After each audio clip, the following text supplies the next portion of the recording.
Good evening and welcome to Engendered, a show where we'll bring you discuss every issues relating to the female gender, and it's coming to you live from our Abuja studios here on Kaftan Television. My name is Pamela Ajero. Indeed, it's a beautiful evening. Welcome to Engendered this very beautiful evening, and thanks for joining us on Engendered. And as Pamela has said, it is a program where we discuss everything about the female gender. I am Victoria Agbi, and today isn't going to be an exception, as we already do have our guest in the studio right here with us. And we're going to be doing a very, very interesting topic as it relates with the times. But before you get to meet our guest, let's quickly go on to short break. We will be right back.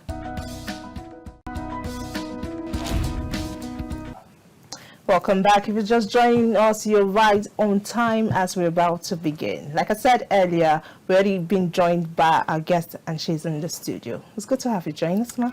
Welcome to the show, for having me. Beautiful. Yeah. You look very, very beautiful. The color hair. Our viewers cannot see her shoes. Her shoes is I wish the camera can zoom in. All right, I enjoy the compliment. Nice of you representing the women in a very beautiful. I was telling someone recently. I said, looking good is a good business. Sure. One. And fashion is not about what you're not wearing. It's about what you're wearing. Sure. How beautiful does she look? And good shows take you good places. That's why she's here. Thank you so much. Welcome to the show. I love the fact that you have very good lines of compliments. I mean, men. Yeah. That's what we do for a living. Welcome to the show. Thank you so much. How's the weather treating you? Yeah. Well, it's so good. Season. Yeah, we're doing it already. So all right. There's no going back, right? Yeah. So we look forward to the celebration ahead. Definitely. Yes, Definitely. All right. Today we'll be discussing a very, very important topic, and it's in, like I said earlier, it's in line with times. Gen Z generation, role of parents in raising fulfilled and happy children. If you look at what is happening presently, you will know this topic is in time. Yeah. And let's take a look at a summary. Now, Gen Z is the name given to the current generation of young people by many demographic researchers. Now, study shows that Generation Z, that means the Gen Z is gotten from a generation, then Z consists of people born between 1997 and 2012. The oldest of this generation are reaching 25 years of age. That is, if you are between 25 years, thereabouts, you are considered Gen Z. Now, while millennials are considered lazy baby boomers are mega rich. I was asking Pamela if she's a millennial or a Gen Z. She said she's a millennial, so I said you're classified as a lazy person. Now, baby boomers are mega rich, which I am. And as for Generation Z, they are seeing more of their phone. They see more of their phone screen than their own family. Well, we don't have Gen Zs here currently on the set. Maybe they are in the studios like the Emino and the Gerard about. Now, there are a few conflicting ideas about where this generation starts. Statistics says 1997. That's what the Gen Z. And Statistics Canada says 1993. And the Resolution Foundation says 2000. So it's a conflicting thing. Wherever it really begins, though, we can safely say the group is young and has never known a life without tech. Some of their characteristics include ambitious, digital natives, and confident. And earlier we said we'll be discussing the role of parents in raising these kids that formulates the Gen Z generations, those born within this time, how the peculiarities, what it consists of. And we'll be doing this with no other person than the person you've met earlier. She is Tejiri Egagifo, Mrs. Tejiri, and she is an educator, a biological parent of 4 children, a child evangelist, and a book author. Welcome again, Ma. Thank you so much for having me. I'm glad to be here. Indeed. All right, you saw my analysis or summary earlier. do you want to take us through the, I know I said a lot of things about Gen Z, and I said the fact that while millennials are seen to be kind of lazy, I really don't want to agree to that school of thought. Gen Z are considered smart kids because of digitalizations and the rest. Raising children, perhaps you take us through that, raising children, young kids. How has it been for you as a mother? Okay, well, like you rightly said, the Gen Z are the technology children, you know, in this age of so much information. So they are this group of children that, like you said, they are prone to technology and everything about technology. They're so good with it, even without being schooled. You know, they just come into the world and they're ready to hit the road running. So basically, it's an age that is very quite difficult for parents, you know, because we were not born in the Gen Z generation, and now you're having kids or children who are in the Gen Z age. So how do you relate to your childhood? How do you tap into it to try to, you know, form and raise your children in these times? So it's quite a difficult era of raising children, of parenting. And as we all know, parenting is a very daunting task. It's a Herculean one. It's not easy. Why so, though? Okay, it's not easy because there is no set rule for parenting. There is no handbook for parenting. And I think parenting is something that is dynamic.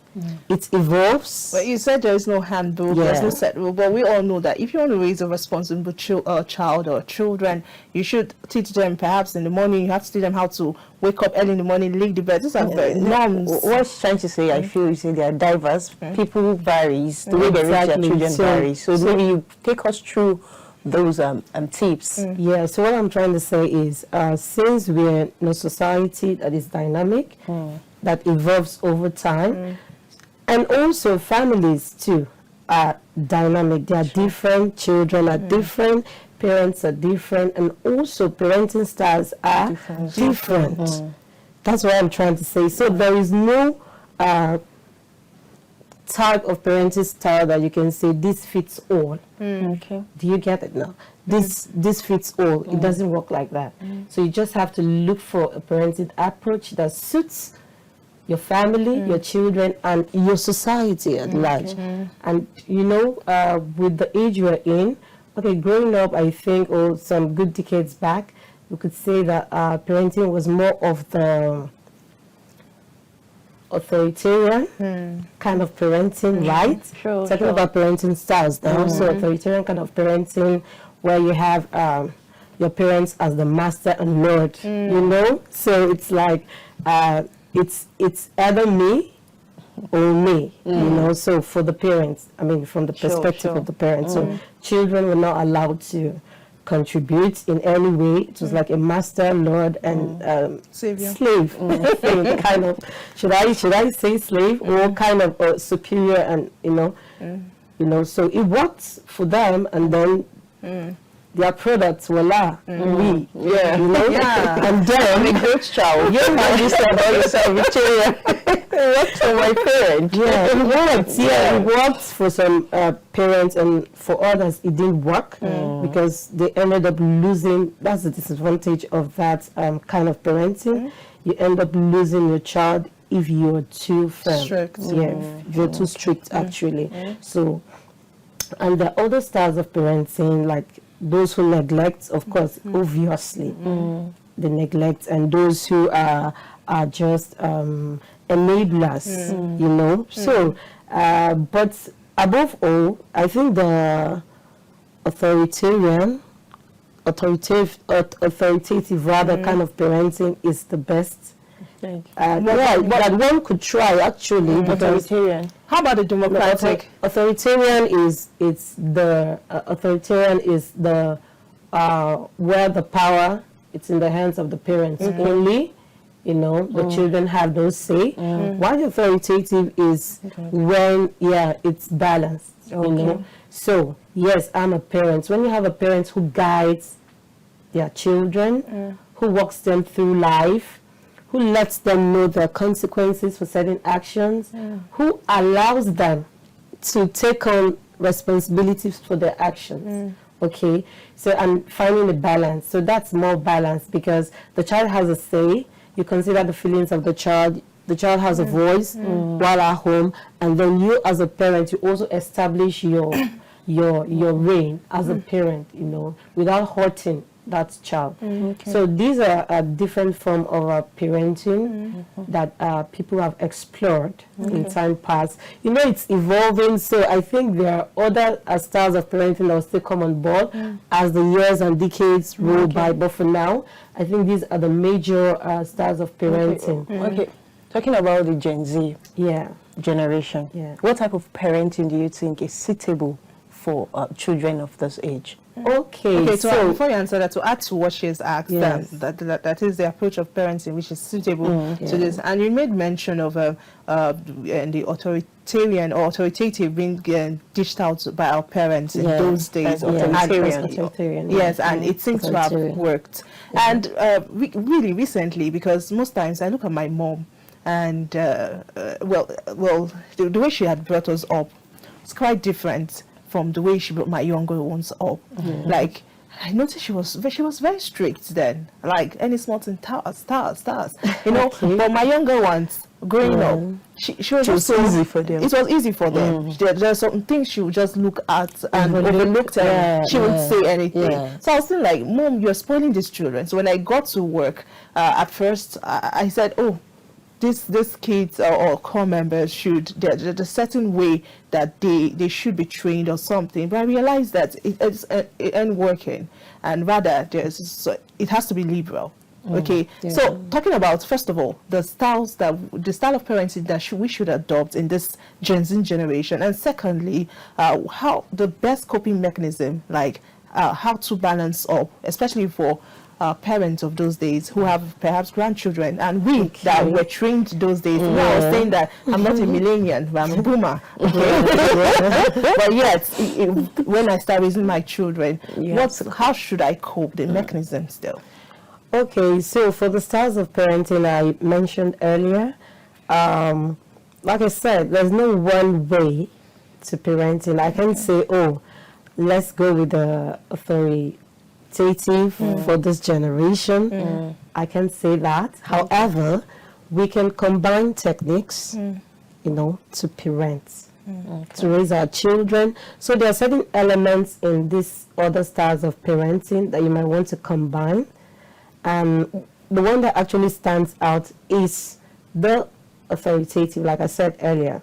You know, it's a balance. So when someone says this is balance, it's better to go with what is balanced than what is one-sided or confused, like the neglect, you know, the parents that neglect their children. That's quite confusing. You might not want to go with that. So the authoritative. Authoritative. It's authoritative. I mentioned earlier could just be one way to go, even as you also combine some certain elements along the way. Also, for the Gen Z generation, you know, not all parents know that. Okay, this is my style of parenting. Not all parents know that. Okay, not all parents actually know that. So some parents are unavailable, you know, they neglect their children, they're not always around. They don't know that, oh, this style of parenting, it's not going to help my child. All they know is I'm making money. If I don't make money, how do you feed? I pay the bills, you know. So they don't take into cognizance what they are actually doing. What I like to say for this generation is for parents to be intentional about raising their children. So when you're intentional, you consider certain factors. You consider the children you have, you know. If I tell you in my home, our children go to bed by 8 and it's working, they're healthier, they sleep longer, What if your children get home by 7 p.m.? Can you implement that in your home? No. I bet you can, because they need some time to, settle in, and then before going to bed, right?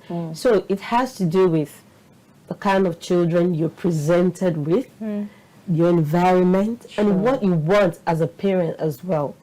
So if I say I want to raise readers, for instance, that might not be your goal as a parent. So it now depends on what it's your interest as a parent. However, in all those styles of parenting I've mentioned, there are key elements that cuts across, all forms or parenting approaches that parents should take note of in this generation. Okay. Yes. Take us through it. Okay, those key elements, talking about discipline. Okay. Discipline is I like the one way you key said it. element. Yes. Discipline is one key element that Cuts across everything. yes, exactly, that cuts across all parenting styles. So I like to say discipline is the bedrock of parenting. So whatever form, whatever approach, method you choose to apply or adopt for your parenting, goals, you need to include discipline. Okay. So discipline is one key element.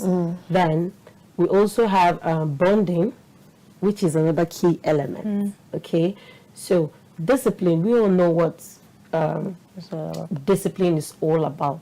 So for parents, in these times we're in, we can say this is Gen Z, right? We can't deny the fact. So we have to accept it. Okay. Okay. Before we even accept it, we have to interpret what it is. Okay.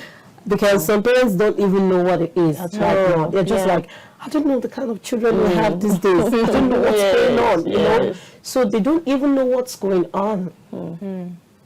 But as soon as they can interpret and say, okay, I recognize that these are Gen Zs. I recognize that these are the woke people we're talking about, we're talking about, then they can begin to accept and know how to, work with this people. Yeah, you said perhaps most parents will not know what is actually going on. Exactly. I was with, I've been with a kid recently, around a kid recently, and there's so many things he says, and I marveled. Like, do you just wake up from the dream and hear these things? Exactly. And the other day, he was saying something like, INEC beat you. As in, where is it coming from? Yeah. So, like you said, most parents are not even cognizant. They are not in tune with what is happening. Exactly. So, help us understand what the Gen Z is about.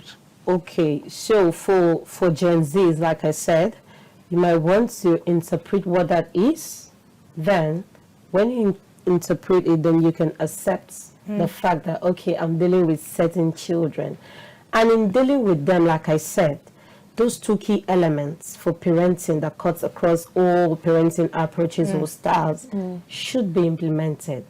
So you might want to redirect. I'm talking about one of the tips of, enforcing discipline in this Gen Z generation. You can redirect your children. What am I trying to say? You can say, technology is good. Yeah. It's really helped a lot, we get information easier, people learn faster with technology, and all communication is faster also with technology. But then they add the disadvantage of each is detrimental, to the healthy growth of children. And then the disadvantage is what everybody seeks or is scared of, right? Yeah, yes, it is. It's what everybody's scared of. Yes, disadvantages of the technology is what we're scared of. How about, instead of being scared of it, let's devise means to walk through it, without denying the fact that technology is useful, and also without letting our children get hurt in the process of navigating through technology and the internet space. So I like to say we can redirect them. Instead of saying don't use your phones, don't use gadgets, we can give them alternatives. Yeah, we can give them alternatives. You can ask them to go out to play. You can engage them with other activities. Why is it so rampant now that children have gadgets? They crave for it. The ones that don't have crave for it. Why? Because it seems as if the activities now are limited. You know, play activities are limited for children. Yes. Because parents have not made them available to them. So therefore, every child thinks, oh, once I sit, Carry my phone. I think there's the next thing to do, right? So it's quite easy to just slide into using technology to while away the time, right? Okay. So talking about redirecting them, right, and also you can give them positive reinforcement, because some of them fall back to technology when they are not getting the affection from home. Yeah, when they're not getting the love and the care from home. So these are just tips like you can use to set, the stage in your home. So you can redirect, you can give them positive reinforcement. You can also probably ignore, selective ignoring, like ignore misdemeanor from maybe younger children or even the older ones, misdemeanor. They can just get into, being naughty. As long as it's not destructive, you could sometimes just, avoid having to interfere, just so you get them. Because what we're after is having them to ourselves, like having them and raising them. If you don't have your children, you can't raise them. Okay. And so the Gen Z children are more like detached from, no connection. They connect more with the technology than with their families, their parents. So we are in the process of trying to get them back, or trying to prevent them from getting really into this technology. Another strategy quickly I'd like to mention is it's possible to delay technology, for as long as you can in your home. Okay, because we are talking about them getting involved into this technology and maybe losing it along the line. You can delay them, try as much as possible to keep phones, gadgets away from the children for as long as you can. Yeah, and also you can delay social media. Delay them from getting into social media, Facebook, and doing WhatsApp and all that. Depends on the age. You can hold them down for too long. That's the thing. But that's one strategy. Now, a child who is between 0, 3 years, 4, say 3, on the average, has no business with technology, with like phone, going online. But what can you relate it to present times? You see parents, even the 6 months old baby that can't even hold it, the first on the child's hand to look, watch. They want to quickly indoctrinate them into the technology. There's no rush to it. Actually, there's no rush to it, because last December we traveled home, family members and the rest. My little cousins, let's say 8, 7, 9, like that. I saw that video on TikTok. They were really like, actually, me, Auntie Pam, I've not done this. I didn't even have a TikTok account. It was one of them that opened TikTok. I was so surprised. I was like, what's happening here? They taught me everything. And my aunt was so angry with everybody, like with their parents, that they are so young for them to be out there. You need to see their content. Wow. Like, really, wow. I was also surprised. So my aunt was trying to caution the parents that this is not how it is. Them too, they are now the Gen Z parents. They find, that's the way my aunt is. They're even happy that their children are out there doing these things. And them too, they have to know what is right, what they should, like you said, allow their children do and not do. Now let's talk about, you said something about loneliness because of Gen Z getting attached to the phones, so that we don't have time for anybody. They get detached from people, they get detached from their family. And we all know what loneliness can cause. Once they are lonely and they are suffering from let's say depression, something is weighing them down. Suicide is not far-fetched. Yes, okay, suicide and the rest. And in that social media, there's lots of things that can weigh you down there. We that there we know.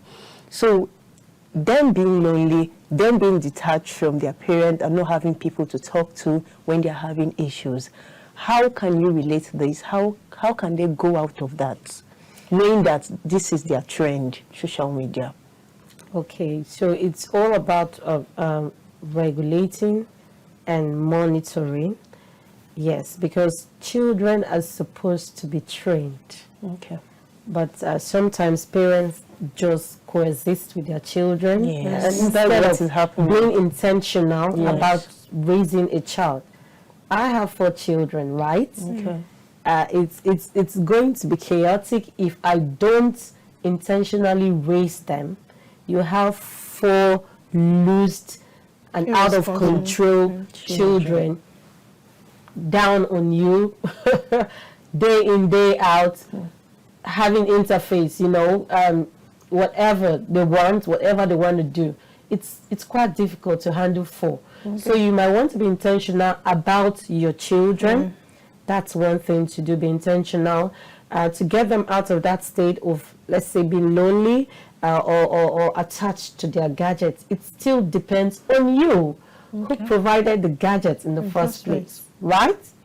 So you did that because you don't want the child to disturb you, right? So you hand over a gadget to this child to engage the child, right? But it could be doing more harm than good because the child might not be mature enough to face those contents they see online. So you can go ahead to there's something called a time in. Create time for your children, okay? So have discussions with them. Ensure they're not glued. We do that with our spouses, like you're with your spouse and then 20 minutes, and you're there like, I'm here, hello, there's this call back, like, hello, you want to do that. So you also do that with your children. Just in case they have gadgets that they are glued to, set the boundaries.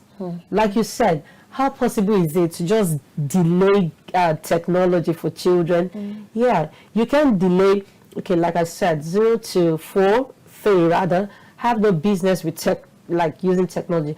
How about 4 and above? What do we do? So, you might want to ensure that what they engage in is educational.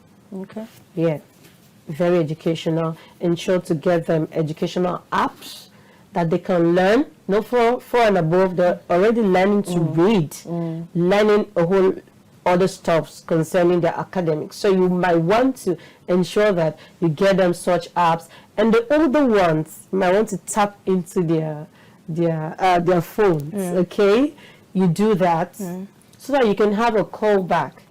Whenever you notice they've gone to sites that are not age appropriate for them, or they're spending too much time, you can actually track the time spent on your phone. So when you're spending too much time on social media, on the internet, you can put a call to hello, you've been on your phone for like 2 hours, can you help? And also it's because I don't think they have enough responsibilities at home. Task, yes. Because before you can sit 4 hours on your phone, that means you have nothing pretty much to do, or you feel it's irrelevant or not that important, like what you need to do on like your phone. You said, actually, these Gen Zs, they don't actually have things to do, because most of them, if you go to their houses, they have house help, they have nannies who do everything, and they just go to school, come back. Like my cousin, she just go to school, do her assignment. Most times she will not even be the one to do the assignment. The nanny will do everything for her. She'll just be there with her phone. She'll be doing WhatsApp call, Facebook call. I'll be like, wow, wow. And like you also said, sorry for cutting you, some parents are also very busy. So they will just want something to take their children off. I know will not be coming back, maybe let's say a banker or like just all these professional people.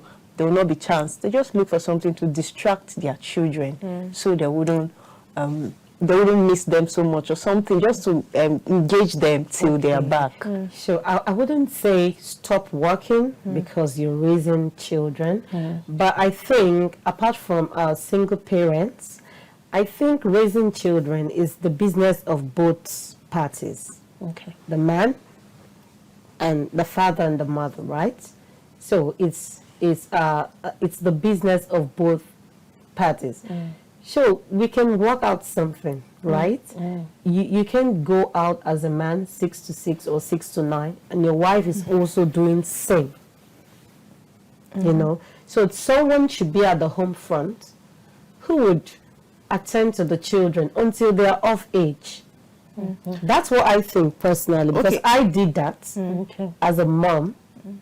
Like you said, when you have house help, they don't know these things. They are not trained. Actually. Sometimes we seek the help of house helps to come help us mind our children, but they are not trained to do so, apart from professional nannies. Okay? Yeah. So these people you bring from your village or from wherever, they are not actually trained to do so. So therefore, anything goes for them. And voila, these are the people you're leaving your children with. What do you expect? Okay, I did like to ask, do you think it's going to get better? Because basically, growing up for me, I got phone at an early age, but that still didn't change the fact that I know that perhaps the way I was raised, I wouldn't say authoritarian or authoritative though, because there was this balance as to love and discipline still. So they taught us bonding, and I don't, even till now, I don't think I can pick my phone and be talking to my boyfriend on phone in front of my parents. But you see our younger ones, they're like, baby, how you doing? And we put the phone on loudspeaker. And like, you don't have training. Someone like us now is a millennial, we say you don't have training, but they feel like they are free birds. Okay. So do you think like perhaps is it going to get better? And do you think like the career parts, this career, love for career, going out to do job, right? Yes. Do you think that's played a major contributing role to it? It has, because you know the society in easy now. People do multiple jobs just to make ends meet and provide for these children you're raising, right? So it might not get better in terms of what we are faced with in reality, the society evolving into what we see right now. But then it can get better at home if parents are intentional. You know, like the Bible says, permit me to say that, train up a child in the way he should go. When he's old, he will not depart. So I like to give this analogy. We say this is the Gen Z generation, right? So you have a child born in the Gen Z generation, presented with gadgets and stuff, and there's another child still born in this generation in another home who doesn't have access to all this, who is being trained intentionally, whose parents have scheduled themselves in such a way that the children are not neglected, who are very much present, not emotionally absent, you know, who create time for their children. Now, that's setting will enable the children to unfold, you know, their predetermined patterns and evolve to good, healthy and positive adults, right? But this other child is left to himself. What are we trying to say? We are the ones, parents, adults, to create that enabling environment that will help our children unfold positively. Okay? So that environment can be created in any generation and any time. It all depends on if you're willing to go ahead with it. Okay? So if I, for instance, raising my children, I had to stay at home for almost a decade to do that as a mom because I was intentional. My husband and I decided we're not going to get a house help. It was our decision to make. It wasn't the decision of the society. It was our decision because we are trying to be intentional, right? So I decided to step back, with my certificates in my box, I stepped back to stay back at the home front, right? The home front, to raise my children and to make them, you know, get to that stage where I know, okay, at this stage, I know you can handle certain things. I know I can go out. I know I can pursue my career. Do you understand? That's what I did. And it's working. Why do I say so? Now you talk about parents, Gen Z, children in this generation who don't have responsibilities, who don't have chores to do, who are just passing time with phones and gadgets, right? But I tell you, my children have chores to do because there's no house help. You know, now that they're growing to be responsible children, how?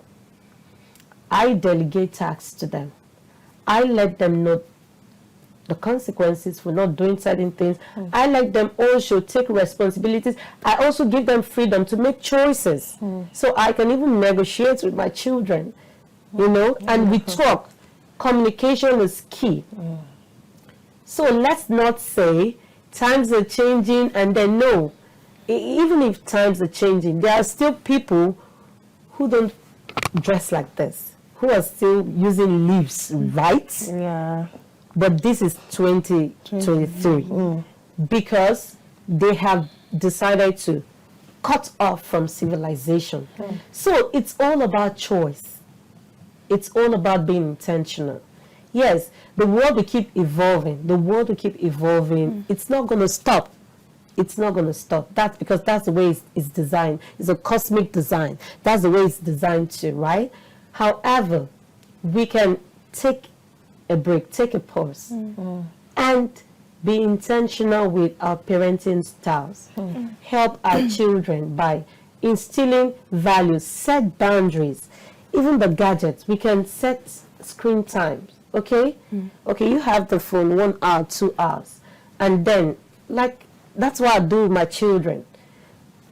Before you go to bed, could you please slot in the phone there for me? We are going to be seeing it. So I don't allow them go to their rooms with their phones because you want them to sleep early. Tomorrow is school. You never know what you're doing with the phones once they're out of your sight. So you have your time with the phone now. I allow them access to data, which I monitor. I monitor their search history. There are a lot of things you can do. I let them know, show good examples of how to use a phone. So what do? When I see they have tendency to download certain games that are just entertaining, I deliberately put in educational games and tell them you have to delete these so we can accommodate these because this is more useful to you right now. And they agree. You know, sometimes you engage them in such discussions like, so what do you think? What do you think? Which one do you need now? You let them know, draw their attention back to what they are doing and where they are right now. Okay, talking about monitoring. Okay, the other day I was in church and I saw a church member. She had her phone with her and I could see like perhaps a kind of app or something she had installed on her phone showing what her children was doing at home. Perhaps like a camera she had, and then she had the app controlling it, and she was seeing everything happening in the house. Well, I think she has learned that she has learned the times and know how to perhaps make herself involved in it, so that she can perhaps teach or monitor her children. But I don't think that monitoring could be considered perhaps as infringing into the space and the rest of it. Okay, I don't think it's infringement because when you have CCTVs, cameras everywhere, even in our offices we have them, our schools, the churches, now we have CCTV, right? So any space that you have people gather, it's safe to have CCTV. It could prevent a whole lot of, destructive and dangerous activities, actually. So it's not infringing in their privacy until maybe they're adults. So if they are still children, that need to be monitored. You don't monitor adults like that, of course, you don't. Like when your children will go to the university, or when children go to the university and you know, travel and all that, you're not there. So even if you have the system on your phone, you can attach it to them and you know, you're monitoring what they're doing. Because now they're what? They're adults. But at this stage, I believe they're still children, right? They're still children. They need, and that's what I think most parents in this generation don't get or don't understand. They don't understand that children generally, whether in this generation or any other generation, need to be monitored, need to be put in the right paths, need some form of discipline. A child you fail to train today is going to be your pain tomorrow. Okay? So it all boils down to training them. And what is training? What is discipline? It's teaching people to follow certain rules. That's all. Wherever you go to in life, there are rules. I tell people, I tell my children, I tell them, I say, hey, if you don't follow the rules of this, guess what? The moment you step out, there's traffic lights. There's traffic lights, there's societal rules you need to follow. You can't just drive on this side of the road, on this side, when you're going this way. Do you understand? Sure. So, whether you like it or not, whether we think, no, let them be themselves. You know, this woke generation, let children just be themselves. Let them do what they like. You know, let them express themselves. You need to guide their expressions as well. You need to. Because if you don't, okay, why not say, let's just allow them express themselves, then they become murderers. And the child just felt like to murder someone. So why do we prosecute? Yes, why do we do that? Why do we jail murderers? They were just expressing their anger. Actually. So there's a limit to, you know, the times you're in is gradually evolving into a confused generation. Okay, I was actually looking at some characteristics on that was stated of a Gen Z. It said it's ambitious, digital natives, confident. I want to look at that ambition of a thing. And one thing I stated earlier was that that of millennials being said as lazy people, in the sense that for a millennial to say, I want to make it big in life, the millennial does not take drastic steps at once to achieve that luxury. She was like, and sometimes the Gen Z will consider such people as, they'll say, old school, you're slow, you're timid, you're not sharp, you're not smart. They give those names to those millennials. However, Gen Z, once the Gen Z wants to be ambitious or wants to achieve something, they take all the strengths, everything, you see, doing everything at the same time. So it's not a bad thing to be ambitious, right? But it's the way you get through to it. So what do you think is going to be the right guide? Okay, I was going through a research and I discovered that in terms of workplace, Gen Z sought to have a kind of, when it comes to colloquial and languages used in the offices, like some kind of very awkward languages, which I wouldn't want to say here in the first place. You wouldn't find that with the millennials. They speak professionally and the rest, but you don't find that with the Gen Z. So coming to workspace, achieving, becoming ambitious in terms of career and everything, how do you think such children should be guided? Well, it's good that they're ambitious, and it's good that they're, should I say, smart thinkers, right? So now you hear this terminology these days, work smart, you know, don't work hard, work smart, you know. So they tend to tilt towards working smarter, rather than working. The millennial, like you said, have the tendency to work really hard, while the Gen Z, you know, they work smart, and they actually achieve a lot. So that ambition, they have a right to it. Like the United Nations, according to the United Nations Convention on the Rights of a Child, you know, they have a right to their best interest.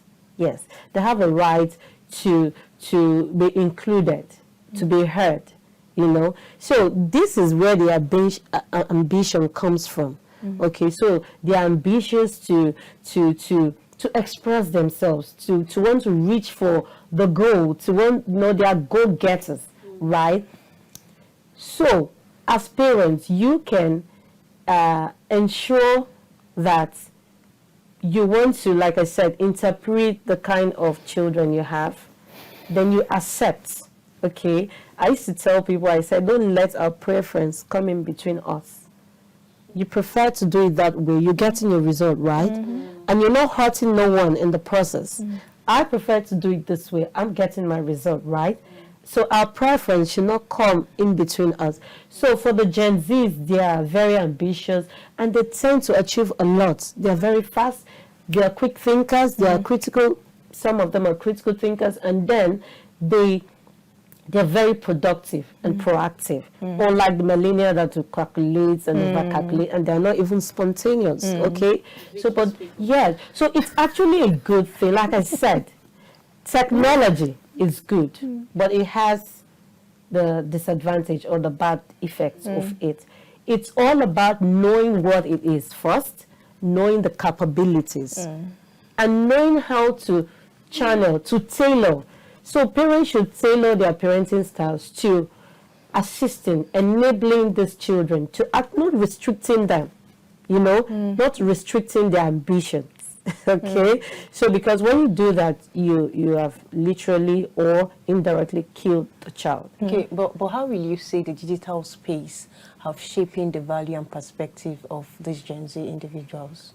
Okay, so this digital space, like we say, has no values. Okay, it doesn't have values. It doesn't have beliefs. Anything goes on the digital space. That's why you can see women come up naked.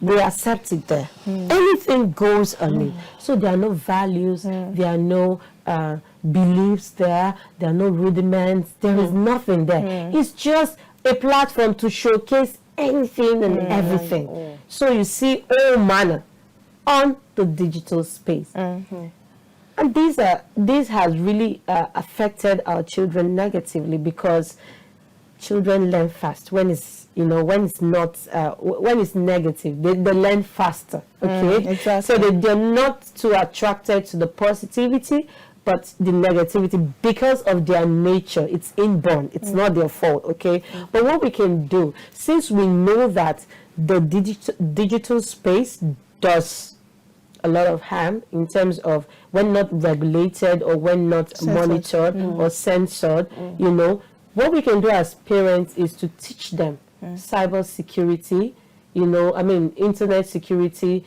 technology security, and how, teach them how to be safe, how to filter, okay, informations they get from the internet, because it actually affects, and also build on your values as a family, your belief system. Let them know. That's why you see a child go online and see a content that it's not good. For him, because of what the parents have said or values instilled from home, and the child will leave that side. But yeah, exactly. But if you have a child who don't have these values instilled from the parents, what will happen? They want to know more. It's been a wonderful time. We have to go. Thank you. I still have lots of questions I have for you. Oh, really? Okay, we'll do that behind camera. Yeah. Yes. So. Oh, all right then. Indeed, it's been a wonderful time on Engender this very evening, and you've heard all she has said. Though the Gen Z, it's a good thing. It comes with a lot of prospect, the smartness, everything in it. But we must often, I beg your pardon, often as much as we can help our children grow and become positive in all phases of their life. Well, I am Victoria Agbi. Yeah, like our guest have hammered, she spoke majorly on intentionality. I urge your parents out there to be intentional in raising their children for a beneficiary of the society. My name is Pamela Ajer. Bye.